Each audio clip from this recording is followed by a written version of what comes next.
As we saw last week, this is our existing water tank, and in just 1 week we have 9 suicide slugs that have decided to die in our water tank.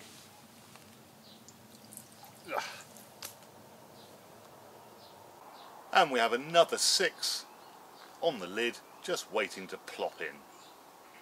So in seeing this, we obviously decided not to drink this, but it did get me thinking that all these years I've been living in houses off mains water supply, so at least here I can actually see what I don't want to drink, but for all these years I've never known really where my water supply comes from. But with this, we've decided that not only with the state of the tank, but also the age of the whole water system, to do something about it. This is what the designated area for the new water tank looked like a couple of weeks ago. And after about 4 hours hard slog with a chainsaw and all this clearing work, and about half an hour's worth of work thanks to a digger to make this hole all ready for our new water tank, which will keep the joys of nature, especially our suicidal slugs, out of our water, in conjunction with a series of trenches all leading to our new pump house. So down the hill to my right is the borehole, and the water gets pumped up to the new tank, which will be just up the hill to my left by about 10 yards, which gravity feeds down to the pump house. And from here it'll be pumped to the 2 properties, the stables, a garden hose pipe, all hopefully without the essence of dead slugs and spiders. Doing a lot of all this clearing work, I've been using a new tool of mine which is incredibly useful. It's an extendable pole chainsaw, which is simply a small chainsaw on the end of a pole which can extend out to 2.9 metres.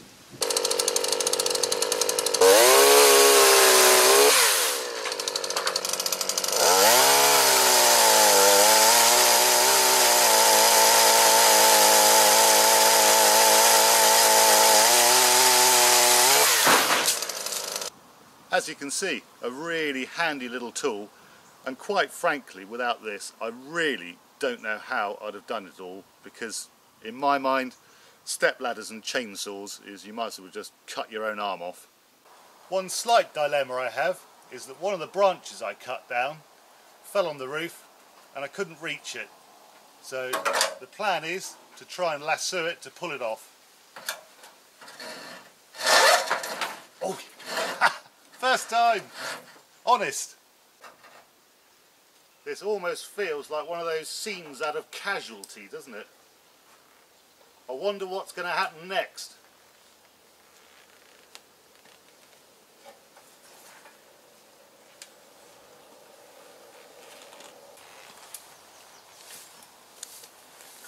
Nothing this time.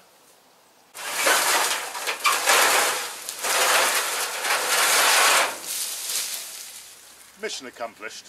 And here's Mazza, hard at work, beginning the renovation work to Burrels View, with her painting assistant. So this was Burrels View a couple of weeks ago, and it just goes to show what a few coats of undercoat on just the windows alone can make to the overall appearance of what is a beautiful cottage.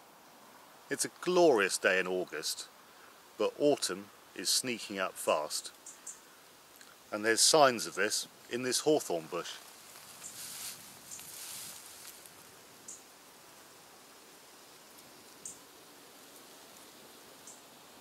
These were beautiful white flowers in spring, and now it's produced its berries, and in a blink they're going to be turning red and the birds will be feasting on them.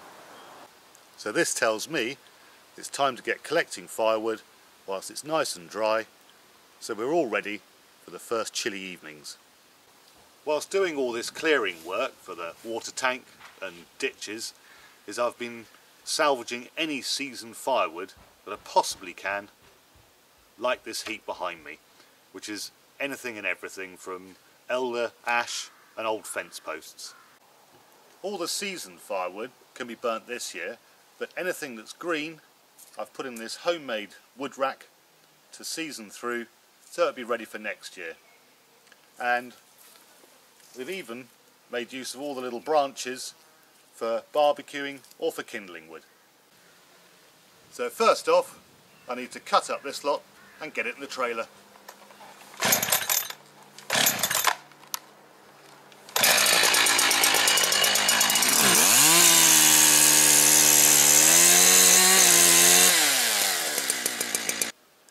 So that's half the trailer full. Let's go down to the river field and get the rest.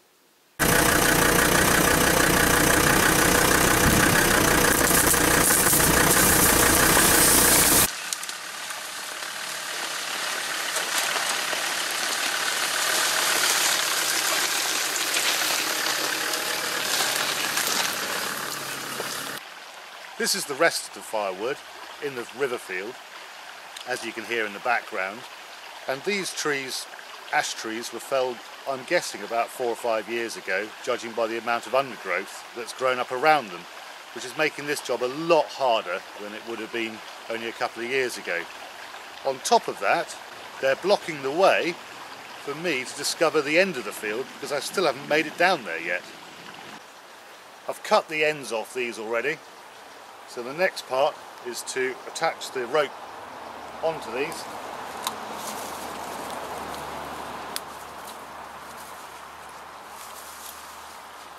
And pull them out with a Land Rover.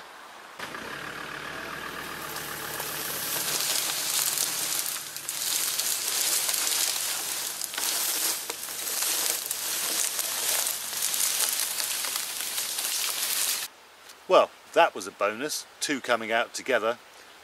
And this is the beauty of D-rings. If this was a hand-tied knot, then it could get incredibly tight with the forces of the Land Rover. But with a D-ring, just undo the bolt and on to the next one.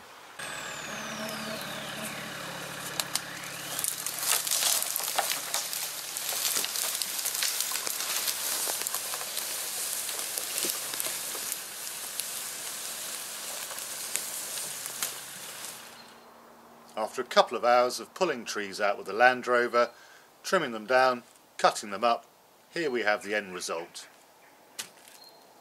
Hopefully a month or more supply for our log burner. So thank you for watching, see you next time.